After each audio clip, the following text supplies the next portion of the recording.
Hey Moonies, welcome to the Sailor Moon Fan Club podcast. I'm your host, Victoria L. Johnson, and I'm here with Dorphise Jean. She's a world history teacher and the creator of Spirit's Destiny, a coming-of-age story about Destiny, a young Haitian woman who is coming to terms with her newfound abilities and the pressure of deciding how to use them. Hey, how you doing? I'm doing fine. How you doing? Good. I'm so excited to have you on the show. I know. We've been Twitter pals for so long. Yeah. I feel like every time one of my Twitter friends comes to the show, I feel like it's like I'm meeting friends for the first time. So a little bit. I know, right? That is cool. Yeah, so I'm really excited. You're a Sailor Moon fan. You have an amazing comic book. We're both Haitian, so I feel like this is going to get really fun. Yes. Yeah. So, there's not a lot of representation of us in different atmospheres, you know. Yeah. There's not a lot of us especially in the comic industry and in manga. Mm-hmm. And you're in journalism, it's not really a lot of us, so yeah, we are grateful for that. We out here. Yeah. Yes. So the first question I ask everyone is, what's your first memory of watching Sailor Moon? First memory was when I was in middle school, high school, going to high school. Mm-hmm. I used to watch Sailor Moon. It used to come out like around 6 in the morning, 5, 6 in the morning. I used to be up bright and early. And it used to be me, my brothers and sisters. We would sit there and just like completely just start watching it. And my favorite moments is when, you know, Sailor Moon and Mars is always going at it. And then, you know, you see Jupiter is getting at it. And it's always funny because every time I used to watch it, me and my brother, we used to just argue about like, what does Tuxedo Mask do? He ain't got no job. Yeah, he's like why is he here? Yeah, that's what he said. Why is he here? I'm like, man. I just think he's just a pretty boy in there. Like, that's how we used to just speak. We used to just have debates about it. Like, why is he here? But yeah, my brother enjoyed it, and I'm just still surprised that a lot of guys enjoy Sailor Moon. I'm still being educated about it because, you know, I haven't watched it so long. So I started binge watching it like last year. I watched Crystal. So, and then I'm watching the old one that I started off with. So, has Crystal, how do you feel about Crystal? And has it do you like it as much as the 90s? No. Okay. I like the 90s better. Crystal is very dark. You know? When I watched it, I'm like, she did that to herself because of love? I'm like, girl. I was like, girl, you are crazy. When I saw that, I'm like, okay, you know, Sailor Moon's very passionate about love, but I'm like, she took it that far? I was pretty shocked. So that's why I'm like, yeah, let me go watch the original. But I finished it. It was very good for my they had her daughter in there. I liked it, but you know, it's much dark compared to the one that we watch. I think the one what we were watching in the 90s it was very sugar coated for us compared to Crystal. So I'm good with the sugar coat part. Yeah, that's so true. And I think I just heard it actually in the background. It is. I'm watching it. I heard that dear, and I was like, that's Sailor Moon. I can hear it. Yes. That's so funny. Oh my gosh. That's awesome. So who's your favorite Sailor Scout?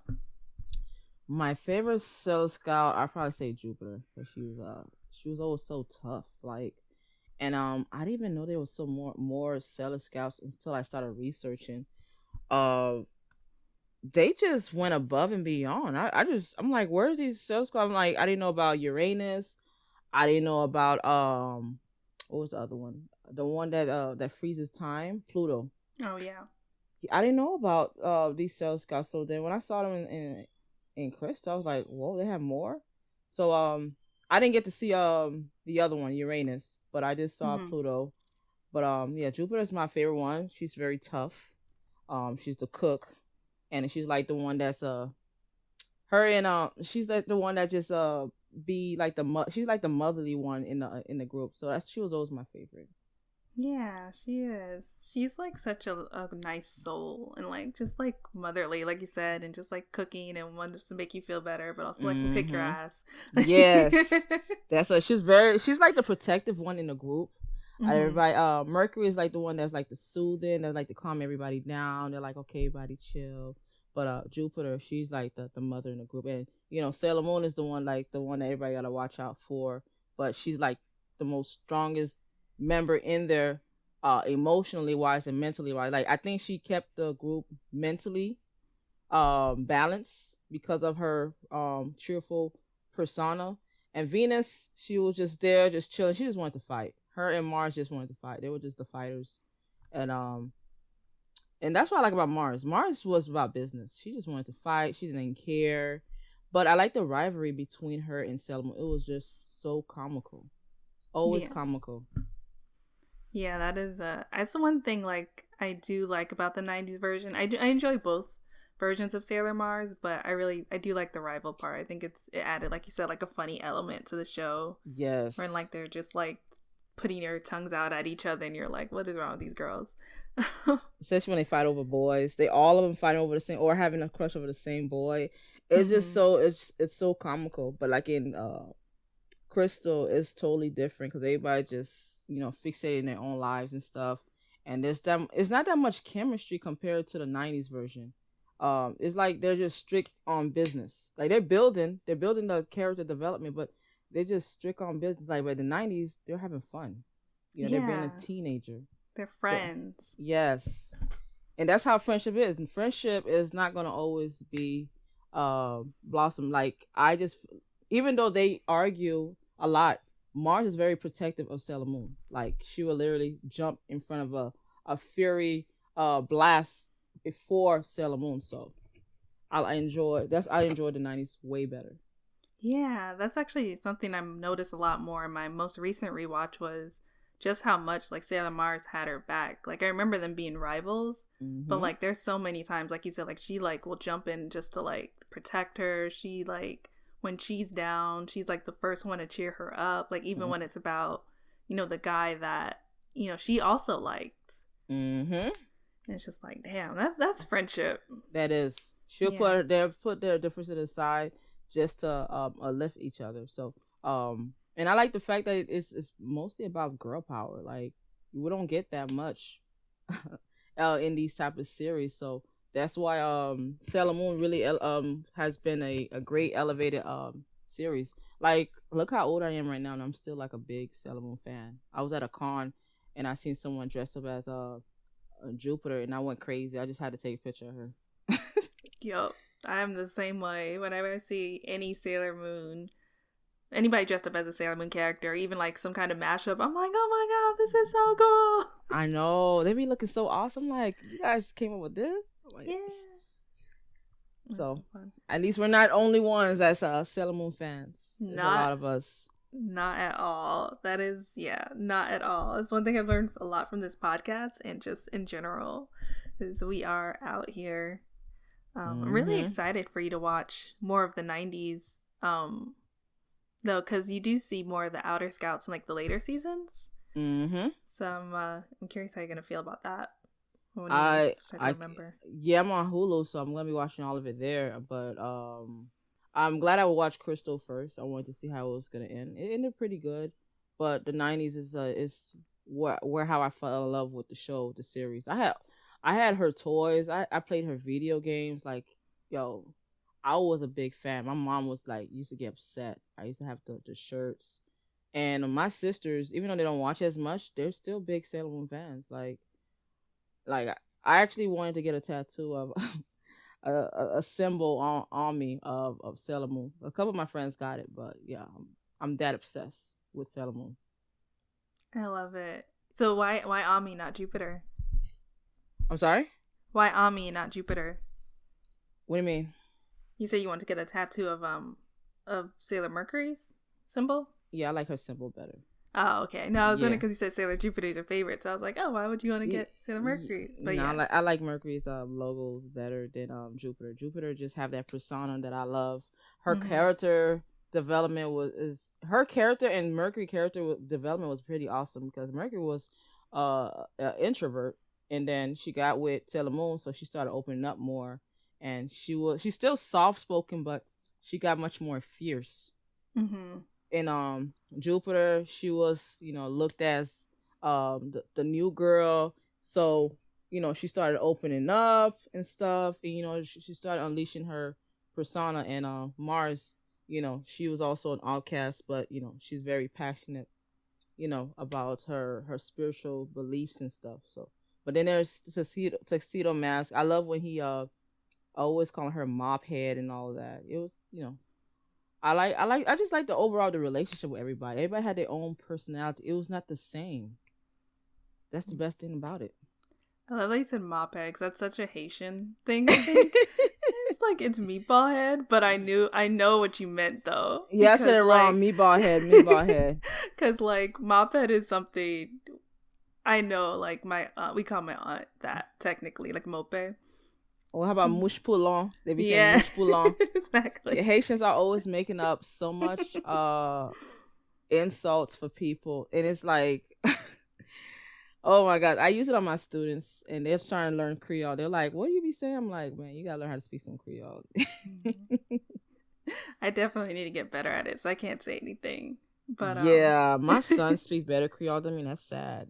Wow. He's only 9. He's around my mom all the time, so she does not speak to him in English at all. She did that on purpose. So he understands, and he speaks it very well. That's good, because that's what I wish my mom did with me, because I wish I knew it better, but... That's good. That's really good. That's cool. Yeah, we gotta pass it down. Yeah. But speaking of that, too, you have a comic book around a Haitian woman, which I was so excited when I saw this. I was like, Haitian superhero, like, we in here, like, it's a woman. Yes. I always wanted a superhero that represent us, because they have Dr. Voodoo.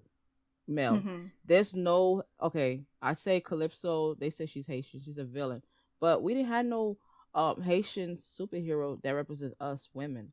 So when I created her, I made sure I researched. I was Googling, I was researching my ass off, and I was like, why there's no representation of us? So I created her based on my persona when I was younger, and based on personas with my other friends. And I'm like, I need somebody that can be authentic, and see what it's like to grow up in a Haitian household, because I started putting much more Haitian elements in it, like how they will cook a full course meal for breakfast.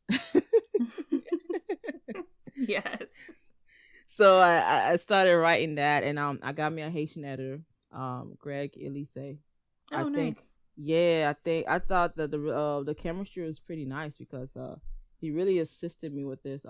He helped me not be cliche when it came to dialogue. And issue 3, I did issue 1 over. So issue 3 and issue 1 and all my comics are now, they have a lot of Creole, the language Creole in it. So I wanted to teach my readers how to speak Creole as well. Even though I had to get a translator, but still. I wanted to put Creole because I didn't know how to spell it, but I knew how to say it. So I got somebody translate it for me. But yeah, it's pretty dope. That is dope. And if I'm thinking correctly, Greg does Ishna? Yes. The comic book, yeah. So if anyone wants to check that out, I'll try to put a link down below. That's also a really good comic book. Yes, it is. And he just dropped one. Well, his Kickstarter, I think it was in November or October. And so I just got the book. And it's Showtime. It's not enough Showtime. And now he's working on another book. So the main goal for us indie creators is to stay consistent. Yeah. It's hard to be consistent because you lose your fan base that way. So we're trying to stay consistent. Issue 4 of Spirit's Destiny, I actually added a historical figure in it. My Papa Doc, one of the most ruthless Haitian presidents. And what I did before I started writing that, I actually contacted our elder Haitians and asked them, what was it like being under his regime? And it was so sad listening to them because it was so depressing because they're telling me they were not happy. You know, people were exiled for being intellectual, or having an intellectual mindset or having a free mind. So it was like, okay, let me show the dark parts of Haiti and how these people overcome it. So I wanted to implement that into my comic book for issue 4 whenever I do release it. That is really cool because I know not a lot of people know, about the history of Haiti and like the dictators and everything that happened. Like even my mom, like if you ask her about it, like she gets so angry and so like, they really that do. man is evil, just like not. They really don't know how evil he was. Like, you stole from your people. They were telling me how they used to get out of school and they would literally force the kids to watch an assassination. I'm like, you guys. Yeah, so it's like, there's dark moments in every country and every culture, and I'm not afraid to speak on it. So I wanted to educate people, but our cultures, they're so strong. So I'm infatuated with my culture. I'm still learning to this day. So hopefully, it gets better. Same. That's what I feel too. So you're doing a Kickstarter, so that's issue 4, and you have a Kickstarter out now for issue 3. Yes, right. Issue 3. Issue 1, you guys learn about Destiny. She snuck out the house. Issue 2, we're in the spirit realm, and now 3, it's continuous in the spirit realm. So it's right now we're trying to figure out if she's gonna come in, if she's gonna get out alive, like what's going to happen. So it's like she's battling demons, and her grandma's in there. Everybody likes the grandma. Everybody been telling me, oh, is the grandma gonna come back? I'm actually trying to write the grandma's own little one shot. But yeah, the grandma is when I created grandma, it's an animated version of my grandmother, my late grandmother. Because she was so strong, she took care of like over 25 children. So I'm like, let me create a character based on my grandmother. So that's what I did. And she's seen a lot of things. So we brought her to America. She thought the TV was talking to her. So we had her like here for 5 years until she was ready to go back home, to pass on. But yeah, it's issue 3 is pretty dope. Lots of action. And I brought back the dad. Everybody sees all of that. So if you didn't read issue 1, I know I know you did, but I remastered it. I rewrote it because Greg felt like since my writing got better, it was time for me to rewrite issue 1. So that's why the Kickstarter is so high compared to my others, because it's for $2. Nice. Yeah, I mean, I'm definitely gonna. I already backed it, but yeah, I saw you. So, I'm excited. I didn't know you rewrote it too, so that I'm excited to see what you changed. What's the same.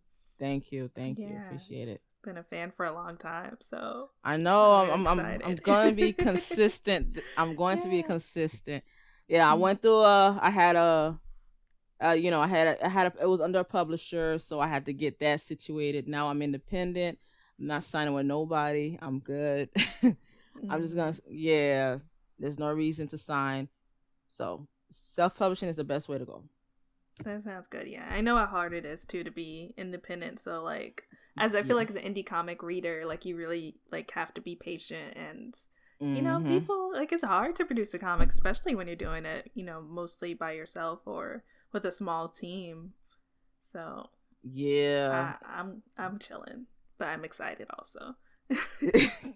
Yeah, everything coming out your pocket, you gotta pay the creative team and stuff, and you gotta market yourself. It's a lot, but it's very fun because you start learning about you start interacting with different new people, like especially on Twitter. I didn't even know some of these people actually read my book until they told me so. I was like, okay, cool. They're like, oh, I've been waiting for so long. I'm like, yeah, that's my bad. I'm sorry.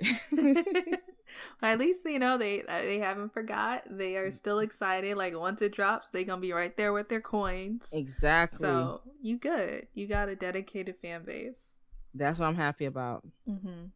Yeah, I'm happy too. I'm really excited. Appreciate it. Yeah, once I saw you drop the Kickstarter, I was like, oh, back. Really? I appreciate it. I appreciate it. Yeah, it was good. So yeah, I'm excited. We talked about Sailor Moon, we talked about your comic, but I want to know, like, because I know you're a big, like, anime fan, you're a comic book fan, like, what are some other anime or comic books do you like? Comic books, I'm trying to get into Fourth Sector. Oh, yeah. I haven't read her yet. I heard it's pretty good. Manga, I'm trying to get into manga. I read a independent indie creator. They're like 19. I had worked with them. I was like their mentor. I read their manga. Um, I'm trying to get into a lot of mangas right now. Like I've purchased them, but I'm still waiting for them to come in. But anime, I'll say I what's that guy with the big head? I tried watching Naruto, and Naruto is starting to grow on me. Okay. Yeah, I hate Dragon Ball Z. I don't know why people like it. Dragon Ball Z. I hate it. Oh my gosh! Somebody put me on Castlevania. Oh yeah, that was good. Yeah, and then I don't know if you've seen the Netflix about Zeus with his son, and they did an anime. It's pretty dope, dude. It's so dope. Yeah, it's been on my list for a long time. I gotta watch it. Oh, you got to. They did a great job with it, and I'm like, okay, I need to start watching more anime. When I started, I'm like, okay. And someone put me on Attack on Titans, and and I'm starting to get in touch with One Piece. I'm going. Okay. Yeah. So I'm trying to watch it more, and it's like a lot of scientific. I see they put a lot of science in anime, so I'm like, okay, this is what I like.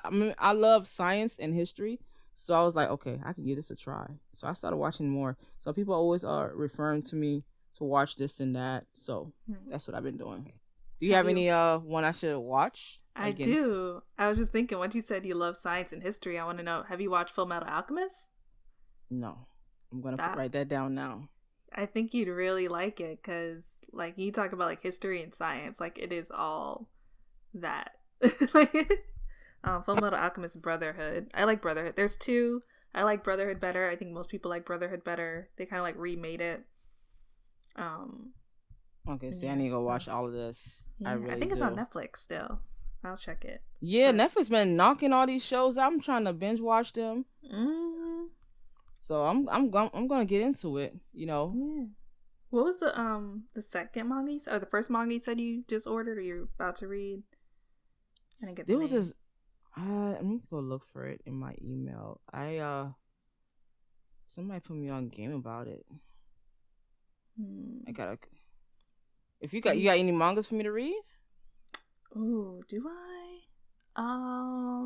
I've been trying to get back into mangas myself recently. And what's the one I've been reading recently? Let me try to think.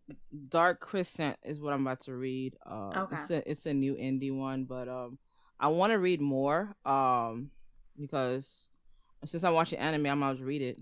Even though it's quite different. Yeah. Oh, I've been reading Spy X Family and Undead Unluck. Those have been my two. Spy X Family? Yeah. Okay, I'm gonna look into it. It's cute. It's funny. It's like a little makeshift spy family. I don't know how to describe it, but it's cute, and it's cool. I don't know. You might like it. It's as long as it's different. It's not the same. I don't like things being repetitive, and it's always the same type of thing. So, I'm open for it. I see why you don't like Dragon Ball Z now. Yeah. I don't like it at all. It's the same thing. It's the same thing. Like, I don't even like Batman. Don't get me started with him. So yeah, it's a lot of things. People hate when I say that. I'm like, I don't like Batman. Man, Batman is he's boring to me.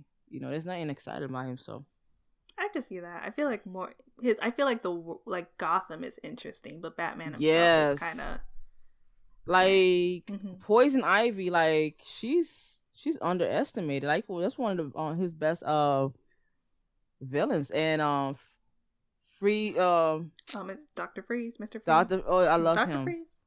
Yeah, Mr. Freeze, Two-Face. But those two right there is like they underestimate those two villains right there. And Batman, the villains actually made Batman. So that's why I only watch it because of the villains. And then when Harley Quinn got her own show, I was like, okay, good. Oh yeah, I love her show. Oh, it is Mr. Freeze. Yes. For some reason I feel like he was a doctor, but yeah, but it didn't sound right. But yeah, Harley Quinn show is really good. they did a good job. It meshed with her persona. She's very comical. They did. I haven't even finished watching it. I was like, wow. They're good at animation. I'll tell you that. Yeah. I do like Batman the Animated Series. I feel like they did a good job with that too. Yeah, they did. I may not like Batman, but I love all his animated series and movies. They have some of the best animated movies. DC be doing their thing when it comes to Batman because the storyline and the premises be on point. Like when I saw about his son, I'm like, oh my gosh! And then you saw it. I was watching the whole lineup in order. I just wanted to watch how things is going down, watch the Justice League. And the last one we watched was the Justice League when they're going up. I forgot what it's called. Apocalypse. Oh yeah. He's the only one that survived. I'm like I really made Batman the only one to survive that they use. Yeah. But it's like kind of ridiculous, but I really do subscribe to the like Batman's like more like smarter than everyone else. Like when they can show that, I appreciate it. Yeah. Kind of thing, but yeah, they don't always do that. Well. that's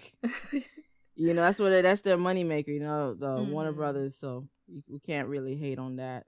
Right, we grew up on it, so if it wasn't for the creators of Batman, we would not have all these superheroes now. True. So. Yeah, it was like one of the first superhero shows, superhero movies. So him and Superman. Yeah. So right. So you've done 3 issues, maybe 4 now. You redid one. You obviously have a lot of opinions about like comic books. What advice would you have for someone who wants to start their own comic book series? Don't do what I did. First thing, when I started writing comics, I never wrote an outline. So please write an outline. My editor got me writing outlines now, because you want to know how the story is going to end. But the first thing you need to do is make sure you write the plot, the theme. You need to know the theme, like what's going to happen, the theme of the story. So those are very important.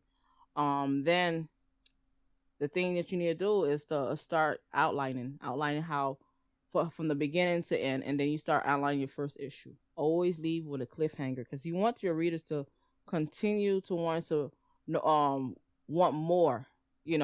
I think cliffhangers is the best option. But a good ending, at least have a good ending. Wanting people to read more because issue 1, everybody wants to know what happened to her.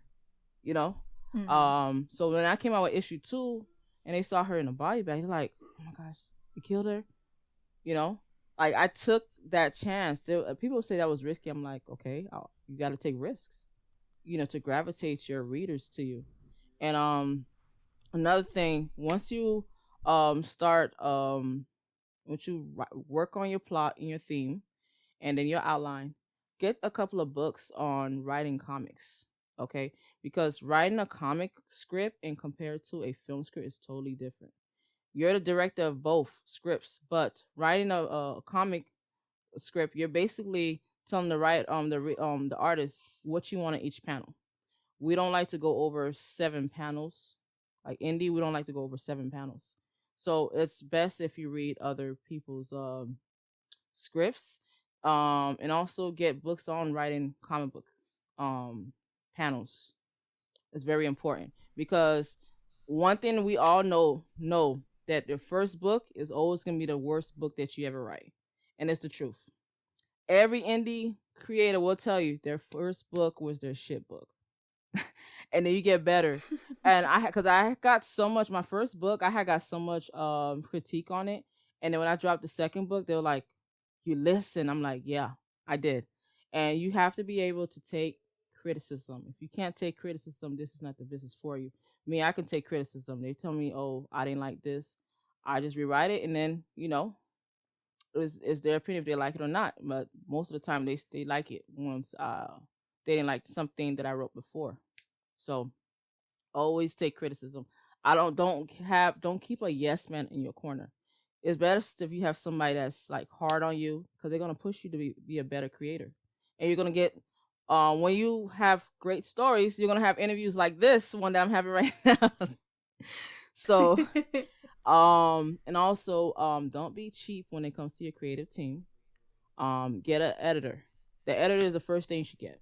After you get your editor, they give you the green light. You start looking for an artist. You find an artist that can create your characters the way you want it. Find an art style that you think you can afford and you would like. Like, you got to picture yourself as a reader.